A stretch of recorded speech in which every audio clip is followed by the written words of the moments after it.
A sua Bíblia, Evangelho de Jesus, segundo escreveu João, capítulo de número 11. Prazer estar na nossa casa para poder adorarmos ao Senhor. Eu cheguei de viagem agora mesmo, só peguei as crianças e já trouxe para cá, que eu e minha esposa temos um compromisso de deixá-los mais próximos da igreja. Isso é importante para todos. Louvo a Deus pela vida do meu pastor, pastor Samuel. Quando o pastor Samuel chegou na Vila Boa, eu tinha 12 anos. Cresci junto com a Denise, mas o Júnior está ali.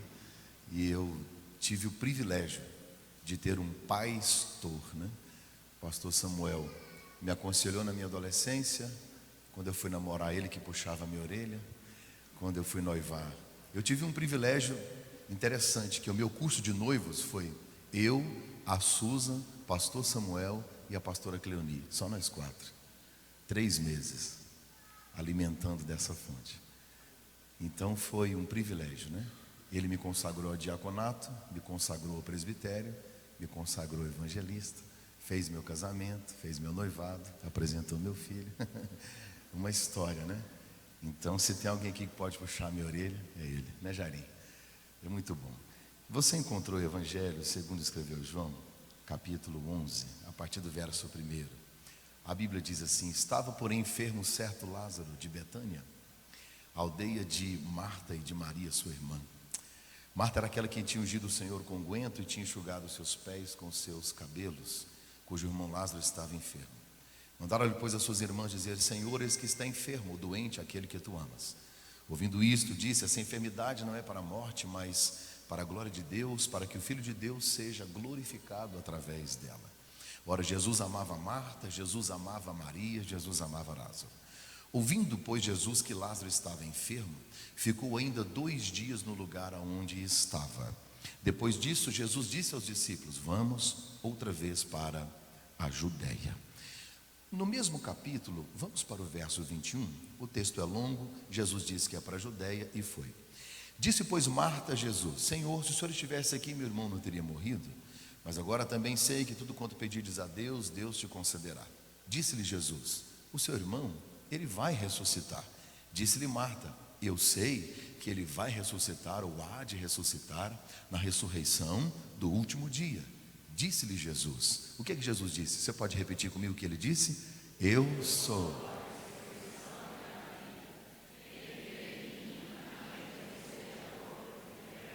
Amém. Amém. Jesus, ele sempre pregava em 2 regiões específicas, ou em algumas regiões específicas, normalmente na Judeia e na Galileia. A Galileia foi o lugar onde ele escolheu para morar, numa pequenina aldeia chamada Cafarnaum, em frente a um lago de água doce chamado Mar da Galileia, o lago de Genezaré, ao lado de Tiberíades, próximo a Tábega, onde ele chamou alguns de seus apóstolos. Logo do outro lado ficava Decápolis, onde estava Gadara, Curso e outras cidades que nós conhecemos ali na região do lago da Galileia. Mas Jesus também estava na Judeia, onde fica Jerusalém, onde fica Belém. Jesus nasceu em Belém, a 9 quilômetros de Jerusalém. Aquela região era muito visitada por Jesus. Jesus, quando não estava na Judeia, estava na Galileia. E ele fazia algo interessante. Para viajar com os apóstolos da Judeia para a Galileia, normalmente ele passava por Samaria. Geograficamente, os judeus evitavam passar por lá, até por causa de uma diferença que havia entre judeus e os samaritanos. Jesus normalmente passava lá em Samaria. Se fosse por definição dos apóstolos, Jesus não deveria ter passado ou não passaria por ali. Mas Jesus está sempre nesta região. O fato é que Jesus agora, ele estava na Judeia. Se você ler o contexto do que eu acabei de ler com você, Jesus estava numa região chamada Judeia, um pequenino estado que compreendia algumas cidades. E agora Jesus Cristo, ele foi expulso de lá.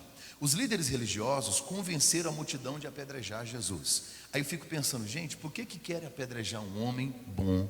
O problema de Jesus era esse, é que ele era bom demais. Muitos querem ver você bem, poucos querem ver você melhor do que eles. A inveja dos fariseus, a inveja dos líderes religiosos Sabe que eles convenceram a multidão de apedrejar Jesus. Na verdade, Jesus também fazia por onde chatear os líderes religiosos.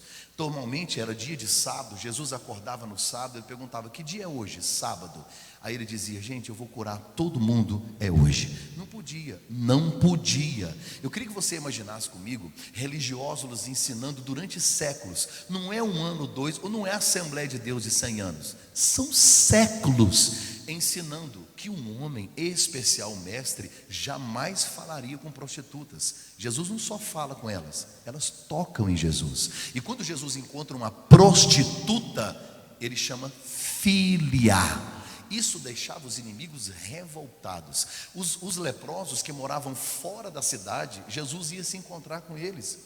A Bíblia Sagrada diz que Jesus Cristo, ele procurava de alguma maneira quebrar alguns princípios religiosos, não fundamentos e princípios bíblicos, mas algumas coisas que eles ensinavam naquela época. Jesus fazia questão de quebrar alguns paradigmas. Talvez a revolta daqueles homens era contra o fato de que Jesus atraía as multidões por isso. Outra coisa, ninguém poderia tocar num cadáver, e eu não sei porquê, mas Jesus ele sempre chegava perto de um defunto, e a Bíblia diz que ele chegou a tocar no esquife de um deles. Na verdade, Jesus era conhecido naquela região como estraga-velório. Toda vez que ele chegava, o velório acabava. Eu fico imaginando a associação das funerárias lá da Judéia, da Palestina, de toda aquela região, todo mundo chateado, entrando com um processo contra Jesus. E o pessoal já postava no Facebook, falava: ele está onde? Está na Galileia. Não morre, hein? Não morre, porque não adianta morrer. Não vende caixão, não vende flor, não vende nada, porque onde ele chega, a morte vira vida, a maldição vira bênção, a miséria vira prosperidade, o fracasso vira sucesso. Onde ele chega, tudo se transforma. Jesus agora está na Judéia e os líderes incitaram a multidão: vamos apedrejar ele. Agora, quem conhece a Bíblia Sagrada, são 1189 capítulos, 31.173 versículos. O Antigo Testamento tem 39 livros, e no finalzinho do Antigo Testamento tem profetas maiores, em especial os menores, que têm muitas revelações messiânicas. Eles costumam dizer, algum deles, sempre se referindo ao Messias, de uma morte trágica, de uma morte que seria dolorosa. Um deles disse assim: olha, maldito aquele que for pendurado no madeiro. E todos os estudiosos, tanto os escribas quanto os fariseus, sabiam que seria de uma maneira dolorosa que o Messias deveria padecer. Só que aqui é claro no texto que Jesus tem que morrer numa cruz. Jesus não pode morrer apedrejado. Para que essa profecia se cumpra, então, Jesus sai da Judéia, viaja 2 dias a pé e vai para uma outra região que ele nunca tinha ido. Jesus vai para Pérea. Os apóstolos estão estupefatos. Pérea não é lugar de crente, Pérea não é lugar de apóstolo. Um judeu jamais entraria na Pérea. Em Samaria, vamos lá, porque é gentinha, mas é misturado, é judeu com gentil, está misturado. Mas Pérea, peraí, os discípulos ficaram apavorados, assustados, e Jesus dizendo: eu não vim para os bons, eu vim para os ruins.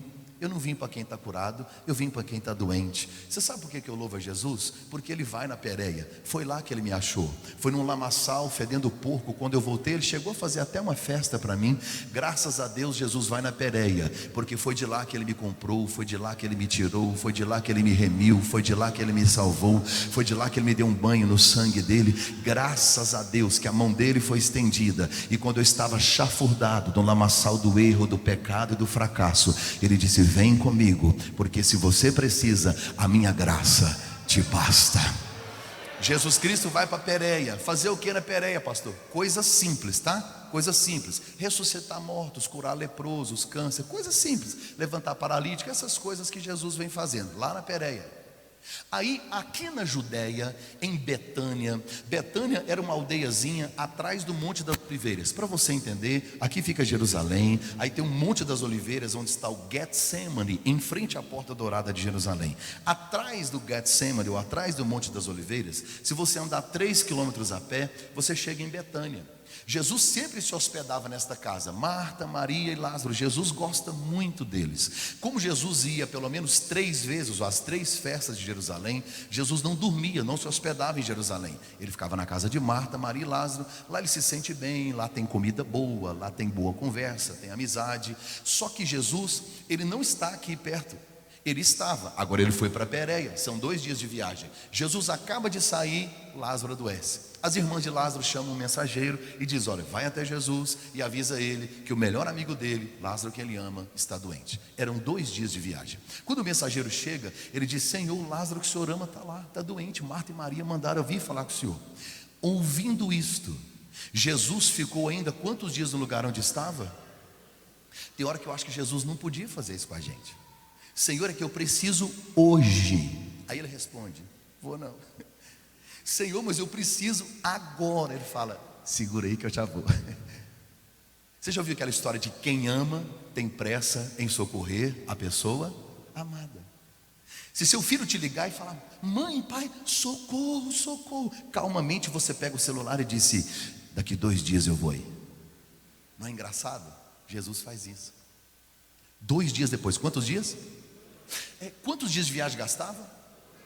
Jesus chegou, Lázaro estava morto há 4 dias. Aí ele chega diante do túmulo de Lázaro. Na verdade ele chega, Marta e Maria foram primeiro a interpelá-lo, dizendo que ele estava atrasado, se o senhor estivesse aqui, ia tinha tal, aquela coisa toda, eu conversando com ele. Aí ele disse uma frase interessante: leve-me onde vocês o enterraram. Gente, não é Goiânia, eu estou falando de Betânia. Só tem um cemitério pequenininho, é uma aldeia, Jesus sabe onde é. Mas ele disse: eu quero que vocês me levem. Eu não enterrei ninguém, vocês o enterraram, me levem. E aí uma delas disse: Senhor, mas se a gente retirar a pedra, vai feder. Jesus quer que leva e quer que retire a pedra. Você sabe onde foi que seu casamento acabou. Você que sabe onde seu ministério foi enterrado. Ele não sabe? Ele sabe. E aí quando ele nos faz voltar, quando ele te inquieta para voltar lá, e ainda nos faz retirar a pedra, passando vergonha no meio de todo mundo: Senhor, Senhor, é constrangedor, fede. Ele disse: eu quero que você mostre para mim, mostre para a multidão onde você enterrou, e eu quero que você retire a pedra. Não é para humilhar ninguém, é porque no lugar da sua vergonha haverá dupla honra. Do lugar onde você caiu, Ele vai dizer: eis que estendo a tua mão e te digo, eu te esforço, levanta, porque eu te ajudo. Tiraram a pedra, Jesus gritou um nome. Qual foi o nome? Lázaro. Jesus está no cemitério, tem tanto poder em Jesus. Pensa se ele grita defunto, o cemitério inteiro levantava. Ia dar uma confusão, falando: não, peraí, Lázaro, é só você. Olhe para mim, Lázaro saiu com os pés e mãos? Você acredita nisso? Primeiro que o cara está morto de 4 dias. Os judeus ensinavam, é mentira, mas eles ensinavam que a alma ficava perto do corpo até o 3º dia. Olha que cultura. Eles pensavam nisso. Aí Jesus chega no quarto e não tem desculpa. Não, porque a alma não tem nada. Ele chegou no quarto, acabou a conversa. O cara está em estado de putrefação. Sabe o que é putrefação? Nessa nova gramática brasileira, é putrefação. Quando Jesus chega, o cara está em estado de putrefação. Quantos dias? 4. Ele estava amarrado. Você já viu como é que é um sepulcro naquela época? É um buraco. Como que um camarada sai amarrado? Jesus diz: quer que ele anda? Desatai-o e deixai-o, porque amarrado ele não anda. Como que ele saiu de lá? Você sabe como? Não? Nem eu. Não se preocupe com o que você não entende da Bíblia. Preocupe-se com o que você entende e não pratica. Deixa eu lhe dizer uma coisa: tem 2 classes de gente que acredita nisso: crente e doido. Se você é doido, não sei. Eu sou crente. A Bíblia diz: ele saiu, eu creio. Ele saiu para a glória de Deus. Ponto final. Tem coisas que você não tem que ficar explicando, você só acredita. Desatai-o e deixai-o ir. A tradição diz que Lázaro tinha 30 anos quando morreu, ressuscitou e viveu mais 30 anos. O que eu acho lindo é que a Bíblia diz assim, em João capítulo 12, nós lemos o 11. João capítulo 12 diz assim: houve um grande banquete em Betânia. Quando a Bíblia fala banquete, é muita comida, era uma festa. Olha o que a Bíblia diz: estavam sentados à mesa Marta, Maria, Jesus, os 12 e Lázaro. Talvez você entrou aqui hoje vivendo o capítulo 11. Noites indormidas, lágrimas copiosas. avalanches que te engoliram, enveloparam. Sabe aquele 2015 que foi tenso? Você olha para trás e faz um saldo e diz assim: poxa vida, teve mais crise, mais vento, mais confusão. Porque aqui no texto, no capítulo 11, tem uma família que chora e um Deus que não aparece. Tem uma família que é amiga íntima de Jesus e ele não apareceu. No tempo em que eles desejavam, ele não veio. O capítulo 11, há pranto, há luto, há choro, há morte, há um cara fedendo, há constrangimento. Só que no capítulo 12, teve um banquete. Quem te disse que a sua história terminou? Não coloque um ponto final, porque o autor da vida ainda está escrevendo. Troque o luto pela luta. Não desista, porque Deus não desistiu. Eu profetizo, como homem de Deus e servo desta casa, como servo de Deus, eu digo: o 2016 seu é o capítulo 12. Vai ter festa, vai ter banquete, vai ter alegria, vai ter prosperidade, vai ter vitória. A mão de Deus está sobre você. A Bíblia diz que Lázaro saiu e houve um grande banquete. Interessante que as pessoas que queriam apedrejar Jesus, olha o que a Bíblia diz: e seus inimigos creram nele. Algumas lições desse texto me saltam aos olhos. Primeiro, os amados de Deus também enfrentam crises. Todas as vezes que a Bíblia insiste e ela repete algumas coisas, ela está evidenciando algo que precisa ser observado. Por exemplo, o texto começa dizendo assim: ora, presta atenção, olha o que o escritor está dizendo. Ora, Jesus amava Marta, Maria e Lázaro. Não está dizendo que a família amava Jesus, é o contrário. Lógico que eles amavam Jesus, mas o texto insiste. Ora, Jesus amava Marta, Maria e Lázaro. Quando o mensageiro vai a Jesus, diz: Lázaro, Senhor, Lázaro que o Senhor ama está doente. Quando Jesus volta, aí ele chora junto com a multidão. A multidão diz assim: veja quanto Jesus o amava. O fato de Deus te amar não te livra de algumas crises. O fato de Deus te amar não evita o seu Lázaro de adoecer e morrer. O fato de Deus te amar não evita o divórcio. O fato de Deus te amar não evita uma enfermidade, uma crise. Somos suscetíveis às tempestades da vida. A vida cristã é muito mais um campo de batalhas do que um parque de diversões, numa mesma sala VIP com ar condicionado. Gostaria muito eu de cantar junto com vocês uma utopia. Agora é só vitória, agora é só vitória, agora. Eu disse aqui na conferência missionária: às vezes Deus não muda as circunstâncias, porque está usando as circunstâncias para mudar você. Deus não é teólogo, Deus é pedagogo. Tudo que Ele permite na sua vida é porque Ele tem lições para te ensinar. Na escola você estuda as lições e faz a prova. Com Deus é diferente, Ele te põe na prova para você aprender as lições. O fato de Deus te amar não te livra do seu Lázaro morrer. O fato de Deus te amar: Senhor, mas eu sou fiel, vai para a cova assim mesmo. Senhor, eu sou fiel, vai para a fornalha assim mesmo.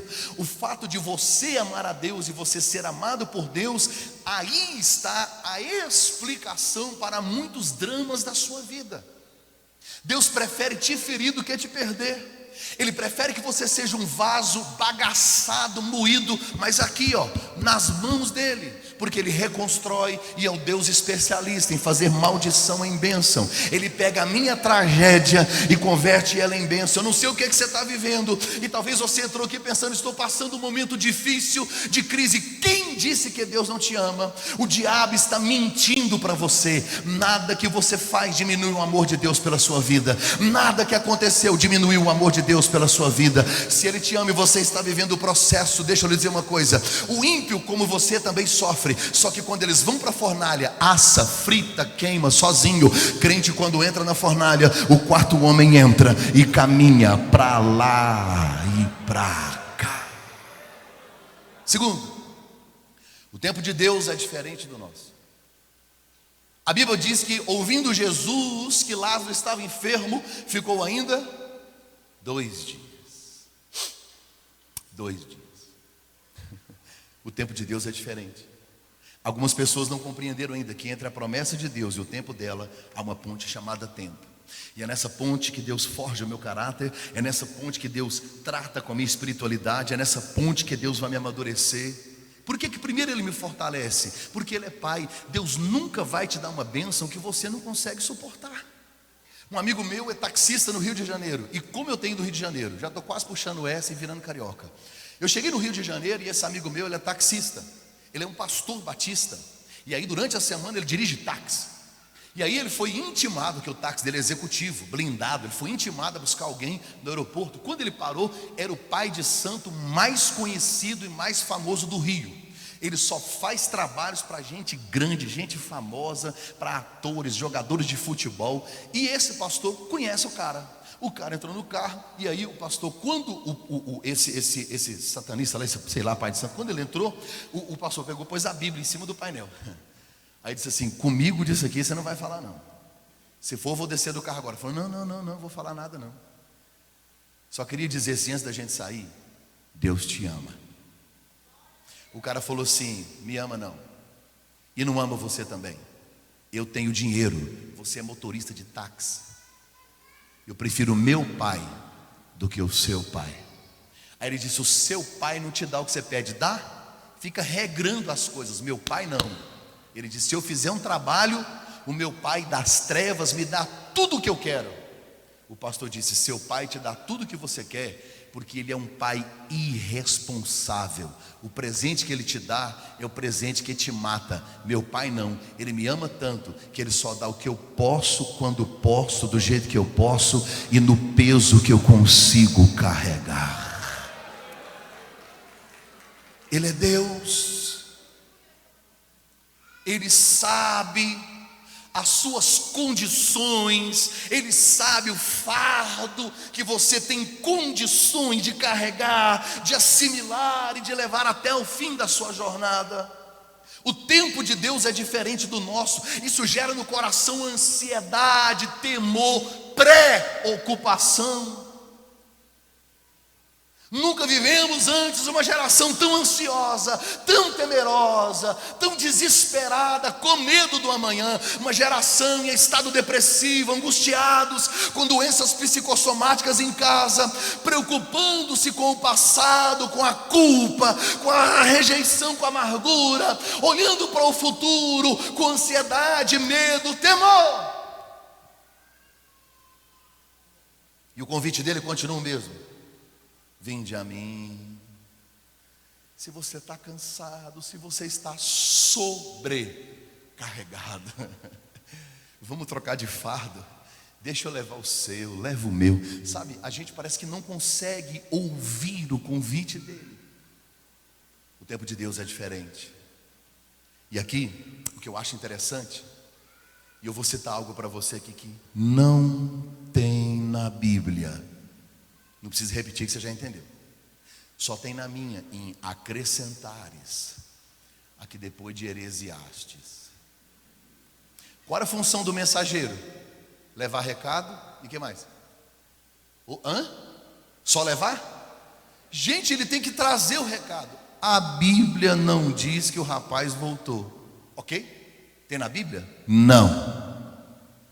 Suponhamos que ele voltou, ok? Não tem na Bíblia. Eu estou imaginando. Ele vai até Jesus: Senhor, Lázaro que o Senhor ama está doente. Aí Jesus deu um recado para ele: diga que esta enfermidade não é para. Quantos dias gastava de viagem? Presta atenção. O mensageiro chegou, avisou Jesus e voltou. Quantos dias o mensageiro gastou? Se Jesus chegou 2 dias depois e Lázaro estava morto há 4, se o mensageiro chegou 2 dias antes, Lázaro estava morto há 2. Óbvio. Tem na Bíblia não, mas se ele voltou é isso. Aí ele volta, Lázaro está morto. Eu fico imaginando porque as mulheres levavam incenso e especiarias até o 3º dia. Se é no 2º, eu fico imaginando Marta e Maria na frente do sepulcro preparando as coisas. O mensageiro aparece: não tem na Bíblia. Eu fui claro, eu estou imaginando. Acho que não é possível, vou falar isso mais não, tá bom. Não é possível. É porque um dia eu insisti tanto, eu falei: pastor, não achei na Bíblia. Oh meu Deus. Ele chega 2 dias, Lázaro já está morto. Aí elas vêm: cadê Jesus? Ele falou que não vem não. Ele não vem, não, ele mandou eu vir sozinho. Lázaro já está morto. Elas estão diante do sepulcro, está podre. Qual foi o recado que ele mandou? Não sei se eu falo. Ele mandou falar que essa enfermidade aí não é para a morte.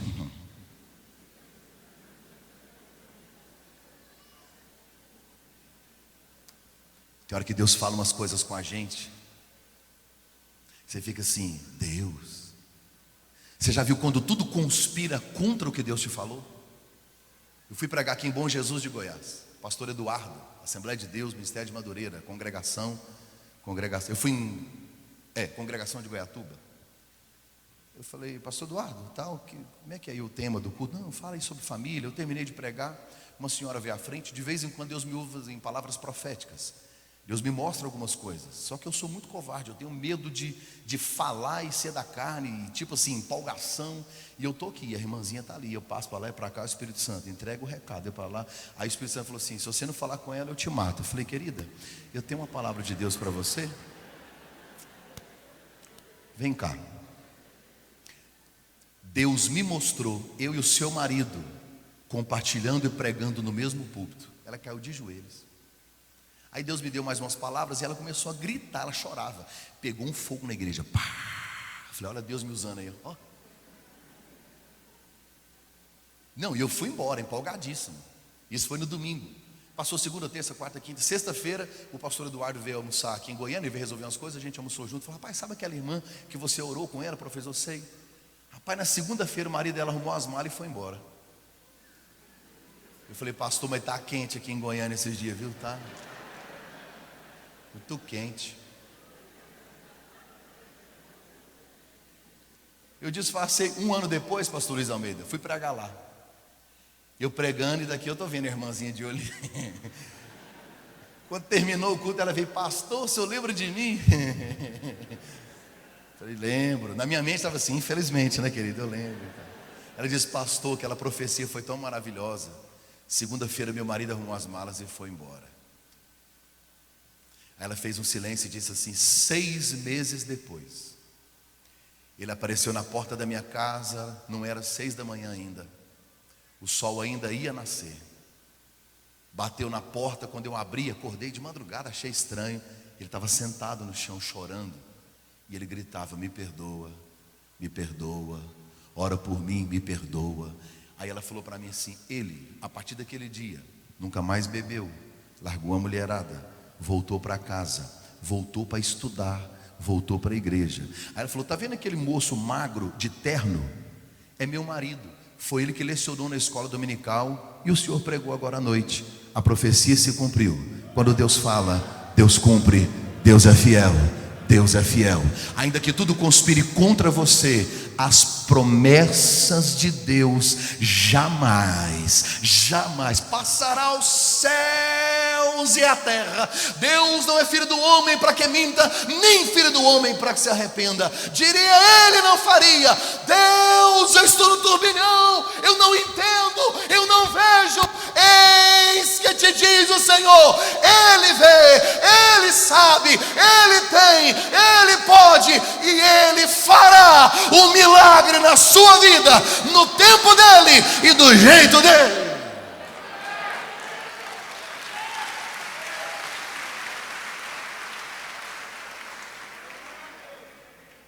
Deixa eu pular uns 2 pontos aqui. Quando Jesus chegou, Marta disse, o senhor está atrasado. A gente tem mania de achar que Deus está atrasado. Eu fui numa igreja, o pregador disse, eu vou contar até 3, o milagre vai chegar. Eu pensei comigo, puxa vida, tem 10 anos que eu estou esperando. O cara vai contar até 3. Me dá essa mãe aí, como que é esse negócio aí? E ele engrossou a voz e vai. No 3 ele falou, vá. Eu fiquei imaginando, Deus no céu, que hora que eu obedeço isso aí, né, e tal. Eu fico vendo, gente, eu decreto, eu determino e tal. Eu aprendo com Sadraque, Mesaque e Abednego. Não tem sai, fornalha. Eu rejeito, apaga fogo, mata Nabucodonosor. Eles disseram para Nabucodonosor, Se Deus nos livrar, Ele vai ser glorificado. Se Deus não nos livrar, a gente queima. Ajoelhar não, Deus vai ser glorificado. Marta é a primeira a interpelá-lo: Senhor, se o Senhor estivesse aqui, mas o Senhor não estava. Aí Jesus, olha para mim, Jesus disse duas frases para Marta que eu queria ouvir: teu irmão vai, e a outra, se creres. Marta representa muitos cristãos que vivem de passado. Olha o que ela disse: se o Senhor estivesse, bem, Jesus está lá, ela está reclamando que ele não chegou. É que não chegou na hora dela. Tem gente que vive de passado: se eu não tivesse largado, se eu não tivesse morrido, fulano não tivesse morrido, se eu não tivesse mudado de igreja, se eu não tivesse caído, se eu não tivesse casado com esse troço, se a minha vida fosse outra, se eu tivesse nascido. Tem gente que fica sabe, ele não vive o presente. A palavra presente é dádiva, é hoje, é agora, é um presente, só que a gente quer viver de passado. Primeiro ela jogou no passado, ok? Se o Senhor tivesse chegado. Aí Jesus: não, se creres verás a glória de Deus, fique tranquilo, seu irmão vai ressuscitar. Sabe o que ela faz? Eu sei, está na Bíblia, eu sei que ele vai ressuscitar na ressurreição do último dia. Primeiro ela jogou no passado, e agora? No futuro. Gente, é só Deus que gosta de crente. Parece ser tão incompreensível a maneira de Deus trabalhar. Aí Jesus corrigiu a teologia de Marta: Marta, você está preocupado com o passado, com o futuro. Eu não fui a ressurreição, e eu não serei a ressurreição. É hoje, Marta. O milagre de Deus para a sua vida é hoje. Eu sou e eu cheguei. Você sabe que o único que pode dizer eu sou é Jesus, né? Eu sou o pregador, e se eu perder a voz? Era. Eu sou motorista, e se ficar cego? Era.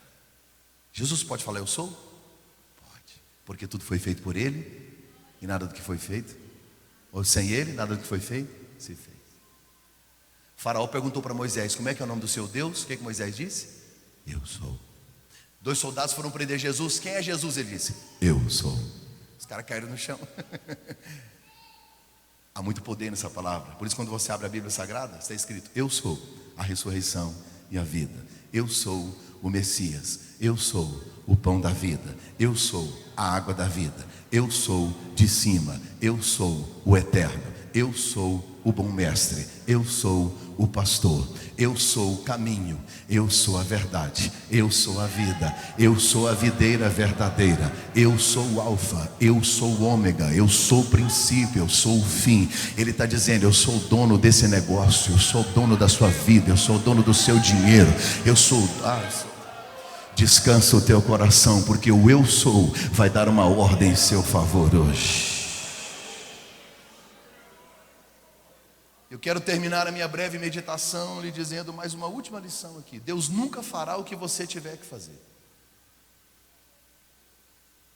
Jesus disse: tirai a pedra. Léo, me ajuda aqui, filho, vem para cá. Vivemos uma geração preguiçosa, de gente que não quer correr atrás dos vasos para que o azeite se multiplique. Muita gente querendo que Lázaro ressuscite, mas não quer retirar pedras. Quer que o cego veja, mas não lava em Siloé. Quer que Naamã seja curado, mas não mergulha no Jordão. Tem gente querendo que Jericó caia, mas não dá uma volta nela. Tem coisa que Deus faz, não é porque Ele não pode. Ele pode, só que Ele não quer. Tem gente que sai da igreja falando mal do pastor, mal da igreja, e quer que as crianças cresçam gostando de igreja. Ao invés de tirar, estamos colocando pedras. Você não pode orar por uma semente que você não plantou. Quais pedras precisam ser retiradas? Pastor, mas é que se eu retirar, vai feder. Deixa feder. Mas é que se eu mexer, vão saber. Deixa saber. Não é para te humilhar, é para resolver. Há algum quartinho escuro que precisa ser ventilado para que a luz entre? que eu acho interessante aqui no texto, que a Bíblia diz que quando Jesus chegou, levem-me onde vocês o enterraram. Diz que levaram ele. E Jesus chorou. Se Deus mandasse você ressuscitar alguém, você choraria no velório? Lógico que não. Você vai desperdiçar lágrima. Se você vai ressuscitar, vai chorar para quê? Há algumas razões para Jesus chorar. Primeiro, Lázaro provavelmente já está no céu, está no paraíso. Jesus deve ter pensado: gente, lá é tão bom, né? Vou trazer ele para viver essa vidinha aqui de novo. Ah, não, vou chorar. Outra razão para Jesus chorar: Jesus olha, é o melhor amigo dele. Jesus, como homem, quantas vezes abraçou Lázaro, conversou com ele, né? Tomaram um suco de uva junto, conversaram. Marta fazia umas lasanhas gostosas, aquele frango assado com batatas, piqui e coca gelada. Quantas vezes eles trocaram ideias juntos? São amigos. Por pelo menos 3 anos Jesus frequenta aquela casa. Eles dormem juntos, eles de ficar até de madrugada conversando, falando das coisas de Deus. Agora, poxa, meu amigo está morto. Jesus chora. Há uma outra razão para Jesus chorar, independente de quem seja. É o fato de que Jesus é Criador e Ele é a ressurreição e a vida. Ele está diante da morte. E Ele pensa: eu não fiz o ser humano para isso. Mas a razão que mais mexe comigo para Jesus chorar é: Ele chega e a Bíblia diz que a multidão chorava. Gente, 4 dias ainda estão chorando. Você vê a importância de Lázaro. Acho que Jesus olha para todo mundo, começa a chorar. Ele está dizendo: eu vou fazer o milagre, mas antes de fazer o milagre, eu quero sentir a dor que vocês estão sentindo. Compaixão. Ele desce para ficar igual a gente. Sendo Deus, não teve por usurpação ser igual a Deus, mas esvaziou-se de si mesmo, tomando na forma de servo, fazendo semelhante aos homens, e achado na forma de homem, humilhou-se até a morte, morte de cruz. Filipenses 2:6 assim. É o único Deus que teve coragem de vir aqui para sentir a sua dor. Se você ajoelhar hoje e falar: Deus, eu fui traído, o que Jesus vai falar para você? Eu também. Senhor, eu tenho dores na alma, no corpo. Ele vai dizer: puxa, eu fui um homem de dores. Se você disser: Deus, estamos numa crise financeira e eu estou trabalhando, Deus vai dizer: eu fui um homem experimentado nos trabalhos. Se você disser que alguém muito querido seu já morreu, Jesus perdeu Lázaro, Jesus perdeu o pai muito cedo, teve que assumir as responsabilidades da família. Se você disser: as pessoas me humilham, me rejeitam, ele vai dizer: eu fui o mais indigno entre os homens, rejeitado. Ele já passou aqui. E o mesmo que disse para Marta, ele está dizendo para você: eu sou a ressurreição e a vida. Se você crê em mim, ainda que esteja morto, viverá. Viverá. Se você crê assim, coloque-se em pé onde você está.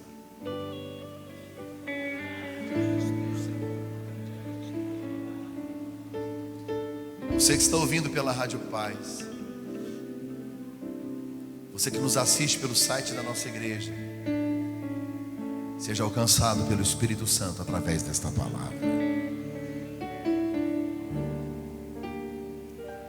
Eu contei uma historinha e até viralizou nas redes sociais. Um videozinho, alguém gravou e isso girou em muitos lugares. Uma menininha de 6 anos chamada Tess estava em casa deitada, olhando o seu irmãozinho na outra cama ao lado. E aí ela percebeu que o pai e a mãe choravam no quarto. Ela saiu do quarto dela, foi punta de pé, pôs a mão na porta, no ouvidinho assim. O pai e a mãe choravam e o pai dizia: eu vou vender nossa casa porque o dinheiro acabou, preciso pagar o tratamento do nosso filho Andrew. A mãe de Tess dizia: olha, o menino está doente, nós não temos dinheiro, vamos ter que morar de favor, mas Eu já fiz campanha, já orei, já lutei, parece que não dá certo. Mas a mãe de Tess disse uma frase que ficou guardada no coração da pequenina. Ela disse: só um milagre pode salvar a vida do nosso filho Andrew. Tess volta para o quarto, vê Andrew e seu irmãozinho deitado. Eles são do estado da Califórnia, nos Estados Unidos. No outro dia de manhã ela levanta, pega um pote com as suas moedas e vai até uma farmácia sozinha. Ela chega na farmácia e diz para o farmacêutico: eu quero comprar um milagre. O farmacêutico olha e diz: o tio não vende milagre. Só que o irmão do farmacêutico estava lá, um rapaz alto de terno. Ele é de Chicago. O farmacêutico disse: eu estou ocupado aqui com meu irmão. Ele veio lá de Chicago, saiu daqui, era solteiro, foi para lá, casou, estudou, ficou rico, famoso. Vem cá me contar como é que estão as coisas. E você vem com uma conversa dessa: vai para casa, menina. Mas o irmão do farmacêutico disse: que tipo de milagre você precisa? Tess começa a chorar e diz: na cabeça do meu irmão, do Andrew, tem um negócio crescendo lá dentro. A mamãe disse que ele vai lá para o papai do céu, e eu pedi para o papai do céu ontem para não levar ele. Só que a minha mãe disse que um milagre salva ele. Aí eu vim comprar. E se o meu dinheiro não der, eu vou lá em casa, tem mais moeda lá no bolso do meu pai. O rapaz disse: quantas moedas você tem? Espalharam no balcão moedinhas de $1 e 5 centavos de dólar. Não, de 1 centavo e 5 centavos. Quando somaram, deu $1 e 11 centavos. O rapaz falou: puxa, que coincidência, $1 e 11 centavos é exatamente o preço de um milagre para o irmãozinho doente. Me leva lá, quero ver seu irmão. Os pais de Tess já apavorados, que ela saiu cedo, sozinha. Aí chega ela lá, 6 anos, com um homem zarrão de terra. Ele disse: calma, moço, eu vim só ver seu filho, deixa eu ver. Traga todos os exames. Olhou o garoto, trouxe exames. Sabe o nome desse homem? Essa história é verídica. Este homem chama Dr. Carl Armstrong. Ele é diretor do hospital da Universidade de Chicago. Ele é neurocirurgião. Ele pega o garoto com a família, leva para Chicago, reúne a melhor equipe médica, anestesista, a melhor equipe que tinha lá. Ele cuida da família com excelência, tira o tumor do garoto, não era maligno, ele cura o menino. Tudo por conta dele: hospedagem, traslado, cirurgia, e devolve o garoto em casa. Tess estava deitada numa cama, o irmãozinho na cama ao lado, curado. Ela ouviu o pai e a mãe chorar. Ela diz: gente, esse povo para de chorar não. Deixa eu lá ver o que foi. O pai dizia: e não é que nós não tivemos que vender a casa? Deus entrou com providência. A mãe dizia: isso não é coincidência, isso é milagre. Eu sei que Deus fez, mas eu estou tão curiosa. Médico, cirurgia, avião, transporte, hospedagem, hospital. Quanto será que custou tudo isso? Tess não aguentou. Ela entrou no quarto de uma vez e disse: mamãe, eu sei quanto foi. Custou $1, 11 centavos, mas a minha fé no papai do céu. Deus é fiel. Isso é milagre.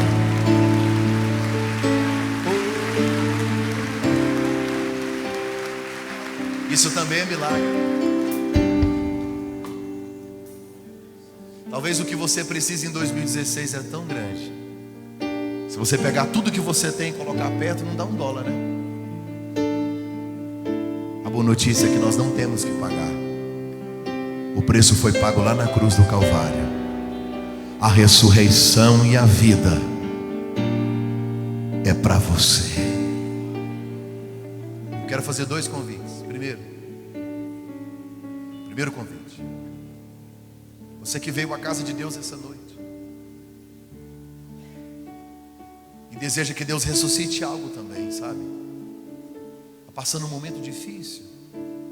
Eu sei que muitos estão passando, mas sabe aquela quando você está no limite? Se Deus não fizer, você é servo de Deus, você está na igreja, mas está precisando de um milagre de Deus. Vem aqui no altar, deixa eu orar por você. Vem. Vem se derramar no altar de Deus.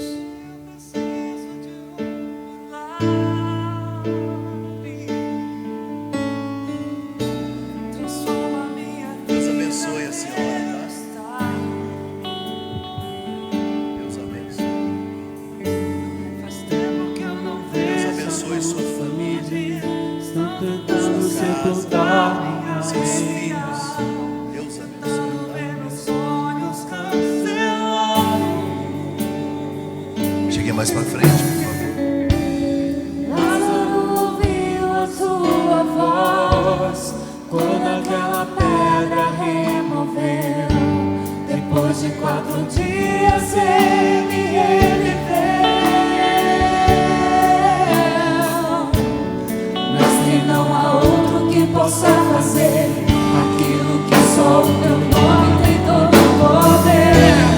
Eu preciso tanto de um milagre. Levanta minha terra, me chama pelo nome, muda minha história, ressuscita os meus sonhos, transforma minha vida, faz um milagre, me toca nessa hora, me chama para fora, ressuscita-me. Senhor nosso Deus, nós oramos juntos. Se o Senhor não fizer, quem fará por nós? Queremos começar um ano novo, diferente. Ó Deus, ressuscita sonhos, ressuscita famílias, ressuscita casamentos, ressuscita histórias, filhos, ressuscita a saúde de alguém, as finanças. O Senhor é o Deus que pode tudo. Estende as tuas mãos. Pai, eu abençoo cada um daqueles que vieram aqui. Que as mãos do Senhor toquem essas mãos agora. Que o milagre do Senhor chegue nessa casa, nessa vida, nessa família. Que algo